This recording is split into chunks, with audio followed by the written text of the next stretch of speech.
Aftab sir, आप जनसुराज के बड़े लीडर हैं। क्या लगता है आपको जनसुराज पार्टी का कैसा रहेगा आपके बार माहौल? देखिए, जनसुराज पार्टी का माहौल नहीं है, पूरे बिहार का ही माहौल है। आप देखेंगे कि मधेपुरा जिला अंतर्गत 4 विधानसभा है, जिसमें मधेपुरा जिला से चुनाव लड़ रहे हैं शशि यादव जी, जो प्रखंड प्रमुख भी रहे हैं और प्रमुख संघ के जिला के अध्यक्ष भी हैं। शशि यादव जी मधेपुरा जिला से चुनाव लड़ रहे हैं और सिंहेश्वर विधानसभा से वहीं पे SC/ST समाज के प्रमोद राम जी चुनाव लड़ रहे हैं। जी सर। सिंहेश्वर से जी। और फिर आप जब बिहारीगंज आएंगे जी तो आपके बारे में आपको बताऊं कि प्रमोद राम जी पूर्व मुखिया भी रहे हैं, पंचायत समिति भी रहे हैं और जनसुराज ने उस पर भरोसा जताया है लोगों के आवाज पे। अमलेश राय जी पूर्व शिक्षक रहे हैं, जिला परिषद सदस्य रहे हैं, बिहारीगंज से चुनाव लड़ रहे हैं। जी। और आप आलमनगर से पूर्व मुखिया प्रतिनिधि सुबोध मंडल चुनाव लड़ रहे हैं। ये तो हमारे इस मधेपुरा विधानसभा की बात हुई।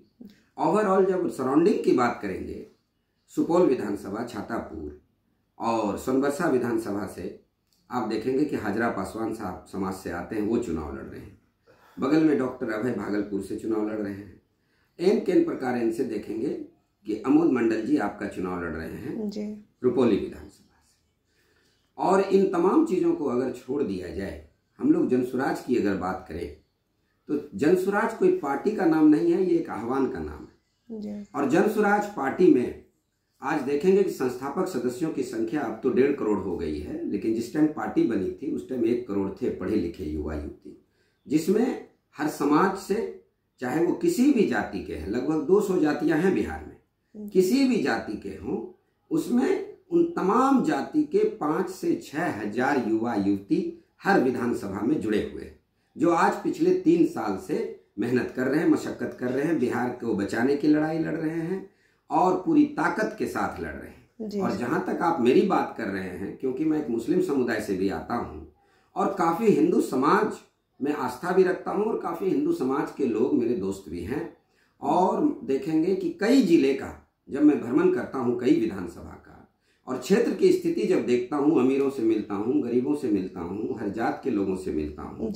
और जब उनसे सोल जजमेंट लेते हैं कि आखिर क्या सोच रहे हैं, तो वो पहला बात ये बोलते हैं कि 20 साल की व्यवस्था जो NDA सरकार की है, और इस बीच में RJD गठबंधन की भी सरकार नीतीश कुमार जी के साथ रही, उससे पहले जो है 15 साल का शासन व्यवस्था लालू जी के परिवार का रहा, RJD। सवाल यहाँ पे बिहार के अंदर RJD, JDU, BJP का अब नहीं है। सवाल यह है कि 35 सालों में जो इंसान पैदा हुआ था 35 साल पहले, आज वो 35 साल का होके उनके बाल बच्चे 18 साल, 15 साल, 10 साल, 12 साल के हो गए। और 5 जो प्रमुख मुद्दे हैं, जिसमें कि पलायन का मुद्दा है जी सर। पलायन इन द सेंस ऑफ सिर्फ नौकरी करना नहीं है, बच्चे अगर पढ़ने जा रहे हैं वो एक पलायन का मुद्दा है। दूसरा भ्रष्टाचार का मुद्दा है।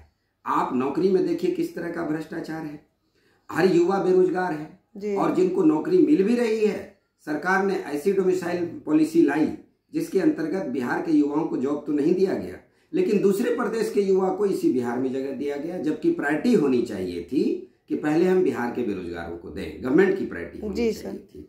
तीसरा चीज है शिक्षा की व्यवस्था, आप लचर देख रहे हैं, ब्लॉक थाने के अंदर व्यवस्था लचर देख रहे हैं, और सरकारी योजनाओं का जो क्रियान्वयन हो रहा है वो भी क्रियान्वयन बिल्कुल सही ढंग से नहीं हो रहा है। हम लोग बहुत ग्राउंड लेवल रियलिटी के वर्कर हैं, मुस्लिम समुदाय के होते हुए भी, क्योंकि मैं राजनीति पढ़ा हूँ, राजनीति समझता हूँ, राजनीति को देखता हूँ, और बहुत अलग आईने से देखता हूँ, बहुत अलग चश्मे देखता हूँ। आज तमाम युवा को जो संस्थापक सदस्य हैं, ये 6,000 7,000 हर विधानसभा में, वो दिन रात साइलेंटली मेहनत कर रहे हैं। क्या लगता है? प्रशांत किशोर जी जो है वो कहते हैं कि इस बार रिजल्ट जो है वो चौंकाने वाला होगा। क्यों चौंकाने वाला होगा? आप देखिएगा 35 सालों के अंदर जितने भी विधायक और मिनिस्टर रहे या MP MLA बने, सबों ने अपने हिसाब से काम किया। हम लोग नहीं कह रहे कि उन्होंने काम नहीं किया, जी। वो अपनी कैपेसिटी के हिसाब से काम किया, लेकिन जो उनका टॉप लीडर है, जो टॉप में बैठे हुए सरकार हैं या विपक्ष के लीडर हैं, तो विपक्ष के लीडर कभी इतनी ताकत के साथ सरकार से सवाल नहीं कर पाया जितनी ताकत के साथ प्रशांत किशोर जी और जनसुराज और बिहार के युवा कर रहे हैं। ये जी मुद्दा जो है वक्फ बिल का आया, वहां भी बिहार सरकार की स्थिति बड़ी लचर रही। दूसरा चीज, आप नोटबंदी के टाइम में भी आनन फानन में निर्णय ले लिए। तीसरा चीज, कोरोना के टाइम में जो बिहारियों की स्थिति हुई है वो बड़ी हास्यास्पद और दुखनीय है, और इतनी दयनीय है कि एक बिहारी को इतनी घिन्न अवस्था में देखते थे जो पलायन करके आते थे। सिर्फ सूरत एक शहर है जिसमें 5 लाख बिहारी वहां अप्रवासी बिहारी हैं, जो कि कोरोना के टाइम में जब बिहार आए तो उनको जो है एक जगह अलग जगह रखा गया कि पहले इनका टेस्ट लिया जाए, कोरोना लेके तो नहीं बिहार में आ रहे। सब्जी बेचने वाले का टेस्ट लिया जाए, कोरोना लेके तो नहीं घूम रहा है। जी। तो ये सब जो अंधभक्ति थी, या राजनीति में जो भी लोग जुड़े हुए हैं ऐसे पार्टियों से, उन पार्टियों के लोगों से भी मैं कहना चाहूंगा, क्योंकि वो भी समझ रहे हैं कि स्थिति नहीं है सही, चाहे वो किसी भी दल में है उनके समर्थक, वो जान रहे हैं कि स्थिति बड़ी दयनीय है, लेकिन वो करेंगे तो क्या करेंगे, वो लोकल पॉलिटिक्स में इन्फ्लुएंस्ड हैं। लेकिन आप देखेंगे कि इस बार का चुनाव बहुत चौंकाने वाला होगा। और बिहार की जो स्थिति है, मैं हमेशा कहता हूं, ना कोई खुशबू, ना कोई फूल, ना कोई रौनक, और उस पे कांटों की हालत नहीं देखी जाती। हमने खोली थी इसी बाग में अपनी आंखें, हमें इस बाग की हालत नहीं देखी जाती।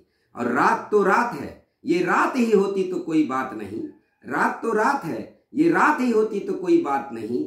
और इसका आकार दूना नजर आता है, जितने चमकीले सितारे थे सब डूब गए, ये संसार बड़ा सूना नजर आता है।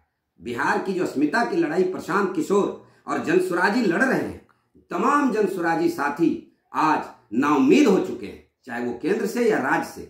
आज अगर उम्मीद की दृष्टि से एक इंसान को देख रहा है तो जनसुराज और प्रशांत किशोर को देख रहा है, क्योंकि प्रशांत किशोर के पास वो पॉलिसी है।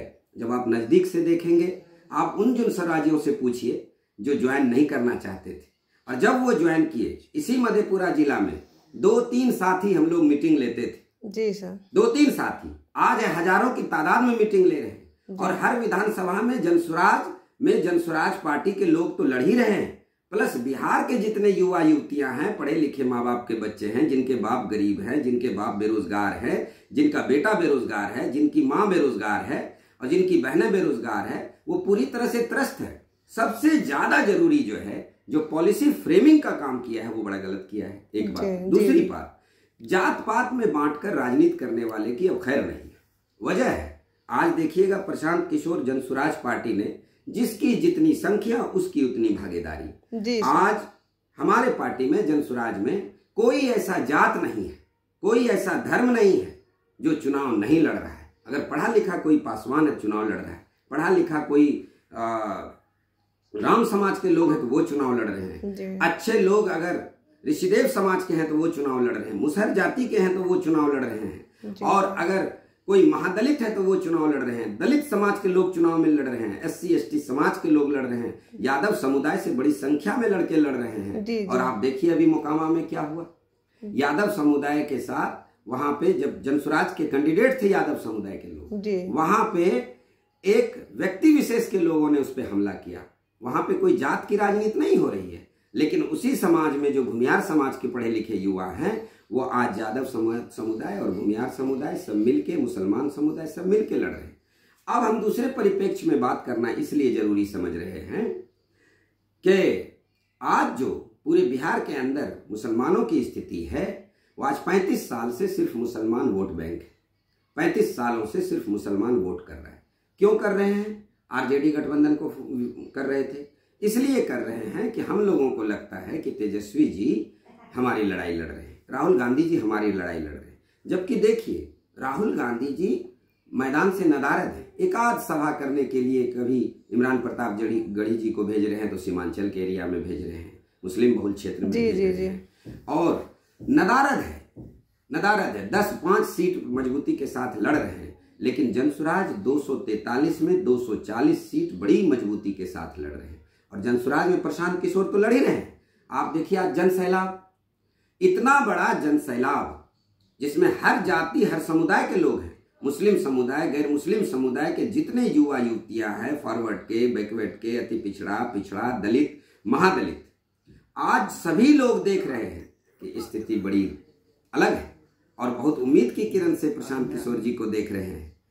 और ऐसे सिचुएशन में आप देखेंगे कि हम तमाम युवा युवती, पढ़े लिखे, खास करके तमाम मुस्लिम समुदाय के लोग किसी भी पार्टी को वोट नहीं कर रहे हैं, क्योंकि मुस्लिम समुदाय को दरकिनार कर दिया गया।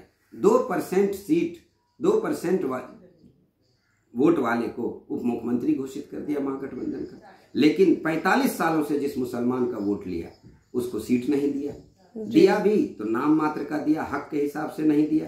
पुराने जो आरजेडी के बड़े लीडर हैं उनके बाल बच्चे को चुनाव दिया और सीमांचल के एरिया में दिया। तो इन तमाम पहलुओं को ध्यान में रखकर मैं मुस्लिम समुदाय के लोगों से, खास करके ओबीसी समुदाय के लोगों से, SC ST समुदाय के लोगों से बात करना चाह रहा हूं कि 240 विधानसभा में आपके जाति, धर्म और विशेष के लोग सभी चुनाव में भागीदार बन चुके हैं और बड़ी जोरदार समर्थन जनसुराज को मिलने जा रही है। और आपको मैं यकीन दिलाऊं, बड़ा चौंकाने वाला रिजल्ट होगा। किसी भी जात का बिहारवासी होगा वो अपने बच्चे का भविष्य देखेगा, इस बार नेताओं का भविष्य नहीं देखेगा। चलिए, बहुत बहुत धन्यवाद आपका सर, आफ्ताब सर।